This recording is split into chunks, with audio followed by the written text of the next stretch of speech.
let's do an exercise of actually drawing a mindmap on ourselves, or you as a topic. So let me bring you through the entire process again, step by step, using this diagram, or using this example.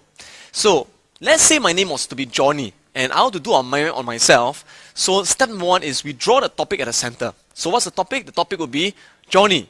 So I draw a picture to represent myself. So let's say I imagine I draw a picture of myself.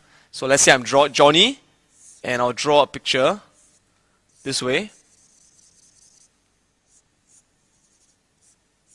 Again, don't worry, your drawing doesn't have to be perfect. As long as you understand it, it's fine. Okay? And let's say I draw him with a jacket. And let's say with glasses. So again, like I said, the topic at the center is going to be multicolored. So again, if you want to add more colors, go ahead. So that's the first thing. The next thing is we draw the subheadings. Now again, think about it. Under Johnny, what are different subheadings which you can talk about this person? You can talk about the person's hobbies, character, appearance, goals, challenges in life, all these things. So let's say for the purpose of this exercise, we're going to use just 5 subheadings. And we're going to add the first subheading. And the first subheading is, let's say we talk about character. So what we do is, we add the first subheading, character, here. And recall, your subheading has got to be in capital letters, and it's going to be resting on a thick branch. So again, step number 2 is we add the subheading. Now once we add a subheading, step number 3 is we add the main points and the details. So under character, what can we talk about this person's character? Again, I'm making stuff up, right? So let's imagine for Johnny, the first part of his character is he's very generous. Okay, so I'll write on the word generous. So once again, it's a key word. The word must be on the line. So besides being generous, maybe he's also really kind. At the same time, he's a very funny person. But at times, he can be a bit irresponsible. And sometimes even a bit lazy. Alright? So, for example, under this subheading, how many points do we have? We have got 1, 2, 3, 4, 5. 5 main points. So once again, remember, all the branches, they branch from the same point. And they're all of the same color because they come from the same point. Now, again, these are main points. But whenever you want to do a mindmap, you have to put down the elaboration of the details of the examples. So under each of these main points, what more can we talk about Johnny being generous? We can give examples, details of how he's generous. So for example, under generous, we could further branch out and say that he donates money to the old folks home. Alright? So let me write it down. Donates. Now again, instead of using the word money, whenever you can use a symbol or picture, do so. So instead of writing the word money, I'll put down this. Donate money to the old folks home. Again, must we write down to the? No, it's a non-keyword, so just write down old folks home. So donate money, old folks, and home. You can draw a little house to represent it. You see that? So once again, one word, one line. Donate money, old folks home. Now, besides donating money to old folks home, let's say he also donates to the SPCA. So from here, can we also branch out SPCA? Yeah. Let's say he donates to the Handicap Association. So from here, we can branch out Handicap Association. Alright? Alright? Now, let's look at why else is he generous? Maybe he likes to share his food with his friends, for example. Okay, so under generous, you can put on the next main point, which is share food. Again, I could draw something to represent food. Friends. Again, it's a strange way of being generous, but I'm just giving an example here, right? Some crazy examples. Okay, under kind. Why is he kind? Again, I'm just making stuff up. Maybe he's very kind because he tends to take care of stray animals, alright? So, cares for. Now, use the word for to represent cares for. Again, it's a symbol. Cares for stray dogs, okay? So, under dogs, I could change color because I'm branching to a more detailed point. So, sometimes by branching to a more detailed point, you may want to change color. So, dog. Instead of writing the word dog again, if I can, I draw a picture because it's more outstanding. Oops, how do you draw a dog? Okay, sorry, my dog looks a bit strange. 1, 2, 3, 4, okay? Now, maybe besides caring for stray dogs, he cares for stray birds, stray pigeons. So I could draw a pigeon over here. Again, I'm not saying my drawings are best in the world. Well, that's my pigeon, okay? And cares for stray, let's say, rats.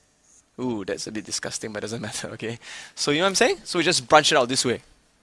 Or why else is he kind? Maybe he's kind because he helps old people across the road. So helps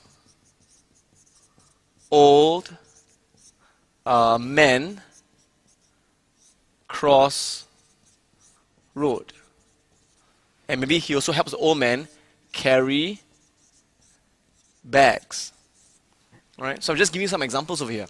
So as you see, I'm using all the principles, all the rules. So similarly, I'll add in more details for each of these main points. So once I finally complete this entire section under this first subheading called character, what do? I'll then add the next subheading, which is, for example, under family. Okay, and I draw another huge or large thick branch under family.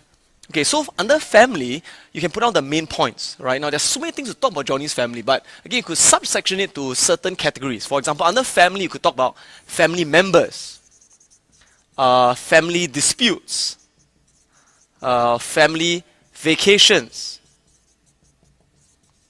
family tree, right? These are all possible major main points. So again, under family members, could you further branch it out?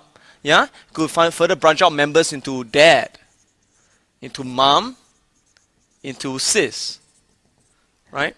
So again, under dad, could you branch into more details? Yeah, of course. For example, you could talk about the dad's occupation. Dad is, for example, a doctor. His dad loves fishing. Okay, notice I'm using symbols over here. Loves fishing on Sunday. Okay, the dad has a bad temper, alright, so bad temper. Does this make sense? So as you develop mind map, you kind of like branch out and you go further and further into more and more details. Again, once you complete this entire section, what do? You go on to the next subheading. Now, there come a point of time when the subheadings will start to appear on the left-hand side of the page. So, for example, let's say the next subheading is, well, hobbies, alright? So, be hobbies, H-O-B-B-I-E-S. Again, capital letters, same color of the rest of the subheadings on a thick branch. Now, let's say under all his hobbies, we can divide into two main categories. Let's say indoor hobbies and outdoor hobbies, right? So, indoor and outdoor. Okay, now bear in mind once again how we branch out from mind map. We branch out from inside to outside, right? So from here it's in to out. It's from left to right, the way we normally read. But the moment you start branching from mind map on the left-hand side, what happens? You actually are branching from right to left. So what happens? You actually got to read it from right to left. So in this case, under hobbies, you can see that he's got indoor hobbies and outdoor hobbies that we just mentioned just now. Under indoor hobbies, he could, let's say, love to play computer games. So how do we write this down? Again, one word or one line, except this time you branch from right to left. So loves, can draw this heart there to represent loves, playing computer games. Playing, I could draw a little computer over here and write down the word games. You see that? So love playing computer games. And let's say under the computer games he loves to play, let's say for example, sports games. He loves to play adventure games. Okay, so for example, you got sports games, adventure games. He could love tactical games or maybe even war games. Does that make sense? So that could be one of his hobbies. Another hobby could be he loves painting. All right. So paints every Sunday. So again, notice we're branching from right to left. So again, once you finish this whole section, you move on to the next part and put on the next subheading, which could be maybe under his appearance, what he looks like.